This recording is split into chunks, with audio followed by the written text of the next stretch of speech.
It's time to talk high school football. I'm Fox 23 Sports Director Nathan Thompson, along with the Tulsa World's Barry Lewis. And wow, it's state semifinal time for the two biggest classes in the state. So what we're going to do is going to talk about your top 10 games. We doubled it from 5. It's normally 5, but your top 10 games in the Tuesday edition of the Tulsa World. You can also get that on okprepsextra.com. So game number 1, kind of a no-brainer for us in the Tulsa Metro. Broken Arrow versus Union at Owasso Stadium with a trip to the finals on the line and a rematch of a regular season game. Yes, Union won in the regular season 38-28. That seems so long ago. That was like early September, and both teams have a much different offense now than they did back then, especially Broken Arrow. So you could probably throw out that result to some extent. Broken Arrow, what an impressive win last week over Owasso, 41-40, and then Union had a very dominating opening round performance. So you've got all the ingredients here for a super matchup. Broken Arrow trying to get back to the state title game. It would be their second state title game in 4 years if it can do that. And of course, Union hasn't won a state title since 2016, hasn't been to the championship game since 2017. For Union, that's a long drought. Wow. So there's a lot on the line at Owasso on Friday night. Game number 2, really interesting, and Bixby hasn't had a lot of interesting games as far as close games, but the Spartans taking on Stillwater, a rematch of a couple of state title games, and also, very importantly, Bixby with a win with Ty Wagner's all-time winning streak record for 11-man football in Oklahoma. Yes, that'd be 48 in a row for Bixby. And it's a rematch of that 2018 and 19 state title games, as you referred to. And the 19 game was a classic that Stillwater was within about a minute of winning before Braylon Presley did his thing, scored the winning touchdown. And of course, Braylon Presley still doing his thing, which is scoring a lot of touchdowns and gaining a lot of yards. Braylon Presley will probably be too much for Stillwater again on Friday night. But one thing to look at for Stillwater is they have since they lost to Bixby 42-14, they've really been on such a run in the second half of the year. Very impressive. And Stillwater did give Bixby its second closest game of the year, only losing by 28 points. The only one closer to that was Jenks, losing by 8. So to Bixby.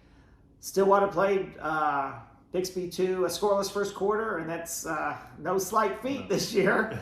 So I think Stillwater won't come in scared, and I think they will be able to compete pretty well with Bixby, but Bixby's too much. They've got too much firepower. Yeah, definitely. Game number 3, Jenks versus Mustang. Trojans ranked number 1, defending state champs, trying to make it back-to-back state titles. That would be the 4th decade in a row they would be able to turn that feat. Pretty impressive. Yes, Jenks is on quite a roll, and you never know. Jenks has been really steady all season long.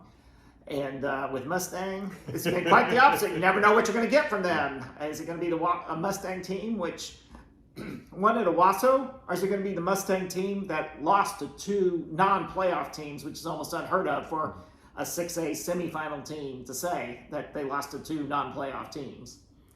Game number 4, going to Class 6A2, Sand Springs versus Edmond Deer Creek. Sandites coming off that big win at Dell City in the quarterfinals. Yes, it's really rare for a 4th place team to beat a district champion. District champs were 41-3 in those situations this year, which is pretty well par for the course, but Sand Springs did it. And now the path is open for them to get to the state championship game. Ty Pennington obviously is pretty much the key for Sand Springs. If he had a great game against Deer Creek last year in the playoffs, and if he has another great game like that, I think the Sandites will be headed to the state final. And game number 5, what a matchup here in the Class 4A quarterfinals. Wagner, the defending state champs, taking on number 1 Tuttle. Yes, last year when they met in the quarterfinal game, it was pretty well the state championship game, as it turned out, as Wagner scored twice in the last 2 minutes to win 21-14. This game has the potential to be another thriller. Game number 6, 5A quarterfinals. Collinsville ranked number 1 in the state, Cardinals looking for their first state title, but it's not going to be an easy quarterfinal matchup against Oklahoma City McGinnis. No, McGinnis is used to coming to the Tulsa area for the quarterfinals, and most of the time it's come away with a win, and usually in thrilling fashion. Remember 2 years ago, they ended Edison's season like 42-41. But I think Collinsville's too much of a juggernaut, and that Collinsville will win. And then game number 7 in Class 2A, Victory Christian ranked 4th in the state, hosting Cashion. Victory playing really well, actually. Have them picked to win the state title in last week's paper after wins over Beggs and that blowout of Metro Christian. But Cashion did beat them earlier in the season.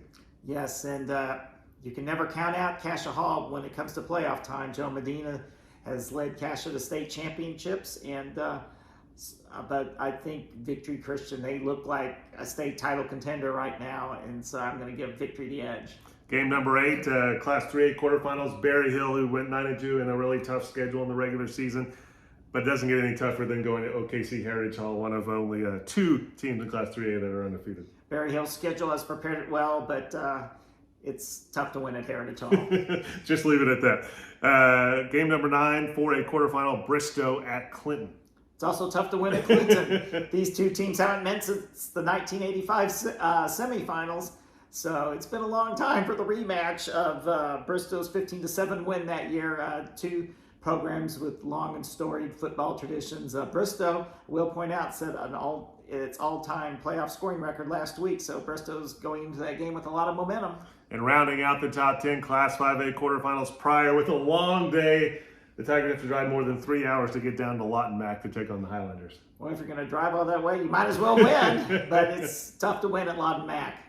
Definitely. Again, that's the Tuesday edition of the Tulsa World, where you can get that write-up, or you can get it on okprepsextra.com. Make sure you pick up a paper on Friday to have a preview of all that night's action. Saturday, we'll have the game recaps, the scores, the great pictures from the Tulsa World photography team. And then Sunday will be Bill Hastings' column, so make sure you get that as well. And you can get all their high school football coverage on okprepsextra.com. As far as Fox 23, our game of the week, as with your number 1 game, is that Broken Arrow Union game in Owasso. We will be live there at 6:20 previewing that action Friday night. And then at 10:15, we'll have extended highlights. 11 o'clock, our season finale of high school football tonight, our 30-minute show. Lots of highlights, lots of reaction, expert analysis from Barry Lewis. So make sure you tune in to Fox 23 Friday night at 11 for our season finale of high school football tonight. You can also get all of our high school football coverage online at fox23.com. Just go to the high school football tab.